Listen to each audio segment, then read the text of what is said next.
Shalom adik-adik, selamat pagi. Apa kabarnya? Kau percaya semua adik-adik dalam keadaan sehat ya. Saat ini kita akan bersama-sama memuji muliakan nama Tuhan dalam ibadah sekolah minggu. Mari adik-adik siapkan hati, pikiran adik-adik semua untuk bersama-sama memuji Tuhan dan mendengarkan cerita firman Tuhan.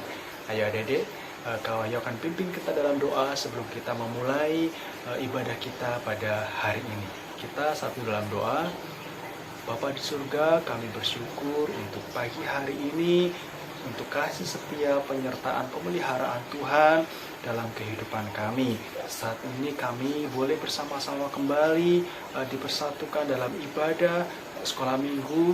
Kami mau memuji dan memuliakan nama Tuhan. Mohon penyertaan pimpinan Tuhan dalam ibadah kami dari awal hingga akhirnya. Kiranya kami boleh bersama-sama bersukacita di dalam Tuhan. Terima kasih Bapa di surga, terpujilah Engkau Allah kami. Hanya di dalam nama Tuhan Yesus kami siap untuk memuji dan memuliakan nama Tuhan. Haleluya, amin. Amin.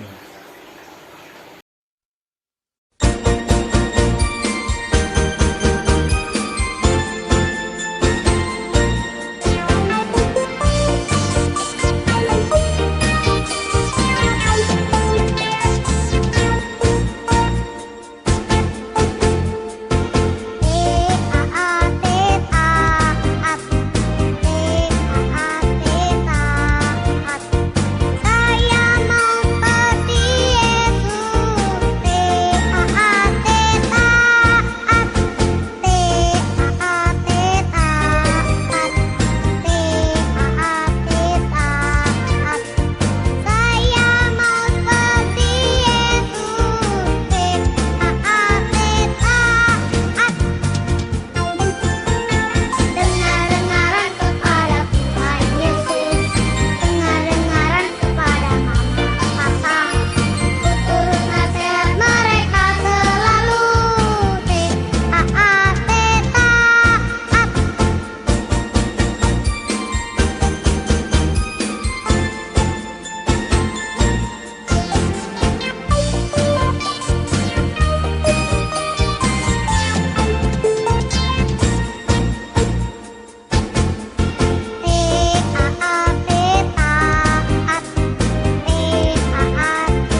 masuklah dalam hatiku. Ampuni dosaku, jadilah Tuanku, mulai sekarang sampai selamanya. Terima kasih Tuhan. Amin.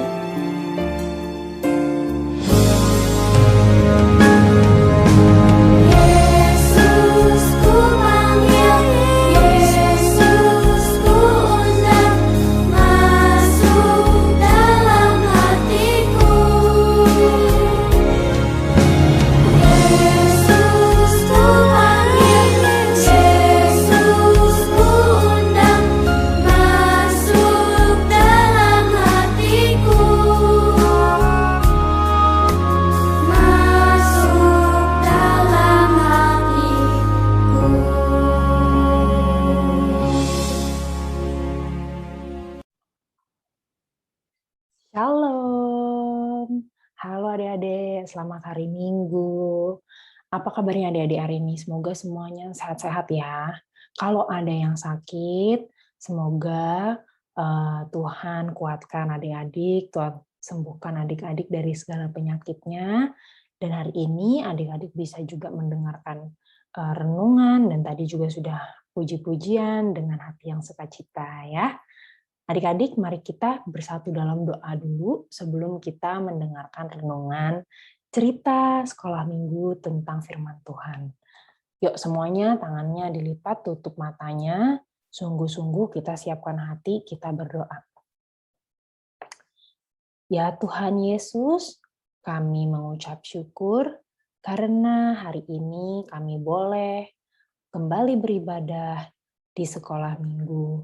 Walaupun masih online ya Tuhan, tapi kami bersyukur Tuhan masih berikan kami kemampuan, orang tua kami kemampuan, orang keluarga kami juga Tuhan berikan kemampuan, supaya hari ini, di hari Minggu ini kami dapat beribadah.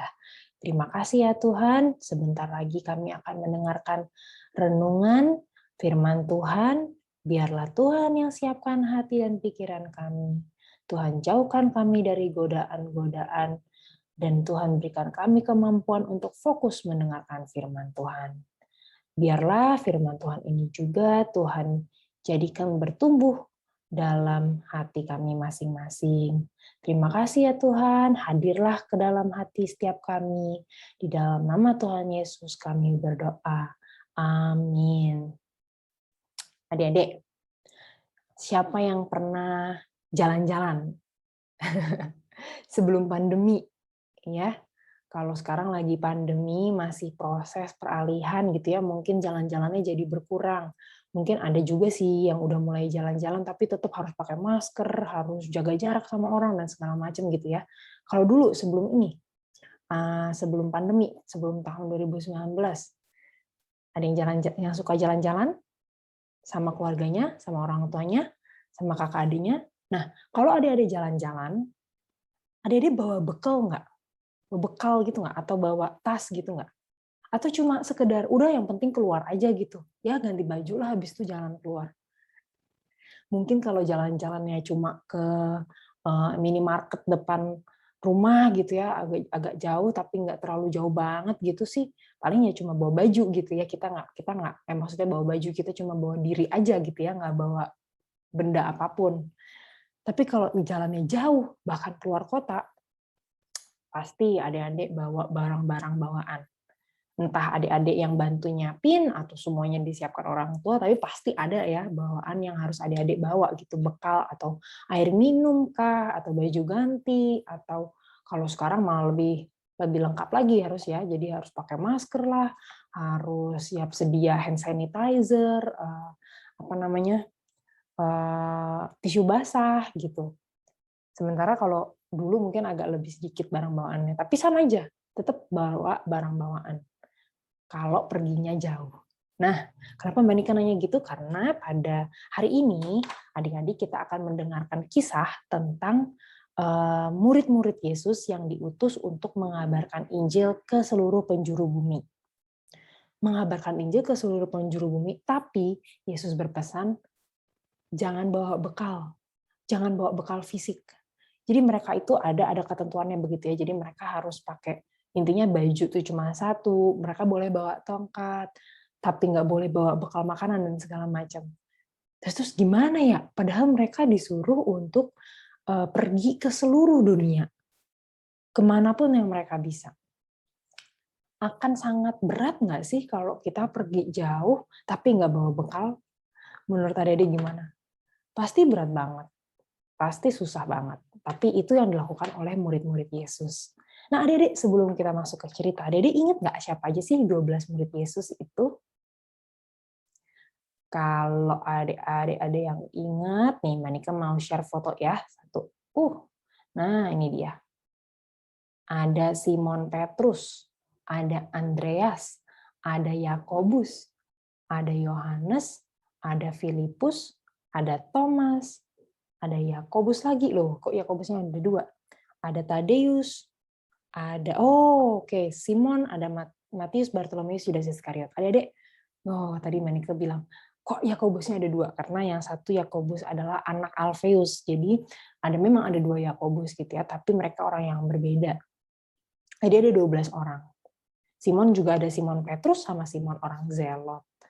Nah, ke-12 murid inilah yang Tuhan panggil untuk menerima tugas pelayanan, yaitu memberitakan Injil ke semua orang di seluruh dunia. Berat ya tugasnya ya. Nah, sebenarnya berita Injil itu apa sih adik-adik? Ada yang tahu nggak berita Injil itu apa? Berita Injil itu adalah kabar-kabar tentang nilai-nilai kehidupan. Nah, nilai-nilai kehidupan yang dikabarkan gitu ya, yang diceritakan, ini kabar tuh ya cerita gitu ya, yang diceritakan itu adalah nilai-nilai yang Tuhan Yesus turunkan kepada murid-muridnya. Kebanyakan tentang sukacita, damai sejahtera, tentang buah-buah roh kalau adik-adik ingat ya, tentang ungkapan syukur, tentang pengharapan, hidup yang penuh pengharapan. Pokoknya hal-hal yang manis untuk didengar, hal-hal yang indah untuk didengar. Nah, kepada siapa murid-murid Yesus ini diutus? Apakah kepada sesama orang Kristen? Atau kepada orang-orang yang malah belum mengenal Yesus? Nah, ternyata ke-12 murid Yesus ini dipanggil, diutus untuk memberitakan Injil justru kepada orang-orang yang belum kenal Yesus. Justru kepada orang-orang yang selama ini nggak diperhatikan. Nah, kalau ada juga tertulis di Alkitab ya, mereka perginya kepada orang-orang yang sakit. Mulai dari orang-orang yang sakit kusta, sampai orang-orang yang punya penyakit-penyakit lain yang dijauhi oleh masyarakat. Begitu, adik-adik. Nah, sekarang adik-adik, silahkan dibuka Alkitabnya di Lukas 9 ayat 6. Lukas 9 ayat 6. Oke? Udah semua dibuka Alkitabnya? Kita baca bareng-bareng ya. Manika bacakan, tapi adik-adik bisa baca. Boleh dalam hati, boleh sambil bersuara. Kita baca bersama-sama. Lukas 9 ayat 6. Lalu pergilah mereka, dan mereka mengelilingi segala desa, sambil memberitakan Injil dan menyembuhkan orang sakit di segala tempat. Ya, jadi mereka perginya kemana, adik-adik? Ke desa, ke desa-desa, bukan ke kota-kota besar. Tapi ada juga murid-murid Yesus yang nantinya perginya ke kota-kota besar. Tapi itu juga lebih banyak di zamannya Rasul Paulus gitu ya. Jadi mereka itu memberitakan Injil justru ke orang-orang di kota yang mungkin karena udah saking enaknya hidup jadi lupa tentang hidup keagamaan gitu ya. Nah, kalau ini 12 murid Yesus ini diutusnya ke desa-desa untuk memberitakan Injil dan menyembuhkan orang-orang yang sakit. Jadi yang mereka datengin itu bukan orang-orang yang hebat-hebat, tapi justru orang-orang yang kesusahan. Kenapa Tuhan pengen murid-murid Yesus ini datangnya ke orang-orang yang punya sakit penyakit atau ke orang-orang yang jauh dari kata nyaman gitu ya, hidupnya nggak nyaman gitu. Ini mereka lagi pergi ke desa ya. Karena orang-orang inilah yang memerlukan pengharapan. Karena orang-orang inilah yang perlu mendengar bahwa ada kasih Kristus yang bisa membuat hidup mereka lebih baik gitu. Nah, tapi ingat nggak tadi adik-adik dibilang tadi di awal Manike bilang apa? Mereka ini punya syarat nggak boleh bawa bekal. Jadi cuma boleh bawa baju sama kalau ada tongkat ya tongkat atau bawa hanya tas kecil gitu, nggak boleh bawa yang besar-besar. Tapi mereka bisa loh ternyata kuat loh menjalani itu semua. Karena apa? Karena Tuhan yang kuatkan. Mereka ini punya bekal rohani namanya ya. Apa sih bekal rohani itu? Ya bekal rohani itu adalah tenaga dan kekuatan dari Tuhan, dukungan secara spiritual gitu ya. Secara hati dan pikirannya itu Tuhan siapkan supaya mereka bisa menginjili dimanapun mereka berada. Ini gambaran kalau mereka lagi di desa-desa, terus ada perkumpulan, terus mereka ngobrol dengan orang-orang setempat, dan mereka menemukan banyak orang yang akhirnya juga mau mengikuti Yesus lewat penginjilan mereka. Sekarang adik-adik, bisa nggak sih kita anak-anak zaman now gitu ya, melakukan penginjilan? Apakah kita harus pergi ke daerah di Kalimantan, apa Sulawesi, apa Papua untuk melakukan penginjilan? Sebenarnya enggak ya adik-adik. Kita cukup melihat di sekitar kita, apakah ada orang-orang yang membutuhkan perhatian kita. Apakah ada teman-teman yang dikucilkan. Kalau zaman dulu para murid Yesus itu melihat orang-orang yang sakit itu dikucilkan, karena zaman dulu tuh belum ada obat, jadi kayak kesannya itu kayak mereka itu dikutuk gitu kalau misalnya sakit. Padahal sebenarnya ya enggak, zaman sekarang ya mereka udah cepat aja gitu ya bisa sembuh gitu.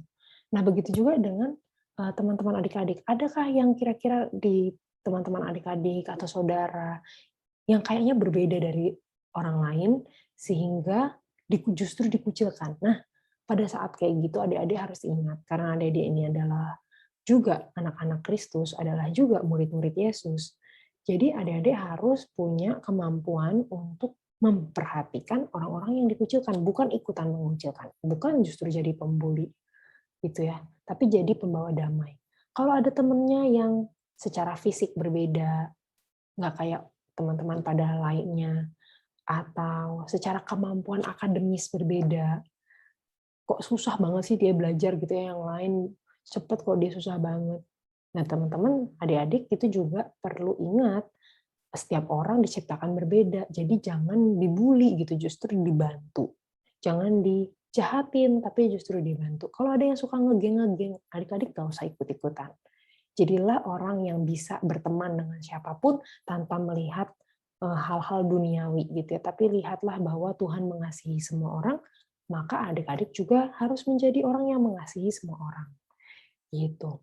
Nah, dengan demikian adik-adik bisa memberitakan Injil. Memberitakan Injil itu nggak perlu muluk-muluk. Tadi ya Monica bilang nggak perlu muluk-muluk sampai ke pelosok desa mana gitu, nggak perlu. Tapi justru lihat di sekeliling adik-adik. Kalau misalnya keluarga juga ada yang bisa adik-adik bantu, juga adik-adik lakukan. Karena melalui hal-hal kecil yang adik-adik lakukan sehari-hari, membantu orang tua, mau bangun tidur, mau membereskan tempat tidur sendiri, mau disiplin sekolah dan mengerjakan PR, dari situ aja kasih dan sukacita itu sudah terasa dalam hidup orang-orang di sekitar adik-adik. Nah, itu namanya sudah memberitakan Injil. Begitu ya adik-adik, jadi semangat memberitakan Injil, sekali lagi nggak perlu muluk-muluk memberitakan Injil, tapi bisa dengan cara melakukan hal-hal baik di sekitar adik-adik. Tuhan berkati adik-adik sekalian. Kita tutup renungan ini dengan berdoa bersama. Tutup lagi matanya, lipat tangannya, kita berdoa sungguh-sungguh, fokus berdoa semua ya. Kita satu dalam doa. Terima kasih Tuhan Yesus, karena Tuhan sudah mengingatkan kami untuk mau memberitakan Injil kepada orang-orang di sekitar kami. Tuhan, kami masih anak-anak, tapi kami percaya Tuhan mau memberikan kami bekal. Sama seperti Tuhan memberikan bekal kepada 12 murid Yesus, Tuhan juga mau memberikan bekal kepada kami yang masih anak-anak ini untuk dapat menjadi pemberita Injil melalui kehidupan kami sehari-hari, bersama dengan keluarga kami, dengan teman-teman kami. Tuhan mampukan kami supaya kami dapat membawa kabar baik, memberikan kasih dan sukacita bagi orang-orang di sekitar kami. Ampuni ya Tuhan segala dosa dan kesalahan kami, kalau selama ini kami masih mengecewakan Engkau. Berkati kami agar semakin hari hidup kami semakin baik, mengikuti teladan Kristus selalu. Dalam nama Tuhan Yesus, kami berdoa. Amin. Amin. Selamat hari Minggu adik-adik. Tetap sukacita, tetap penuh syukur. Semuanya, sampai jumpa lagi di sekolah minggu berikutnya. Tuhan memberkati. Selamat hari Minggu.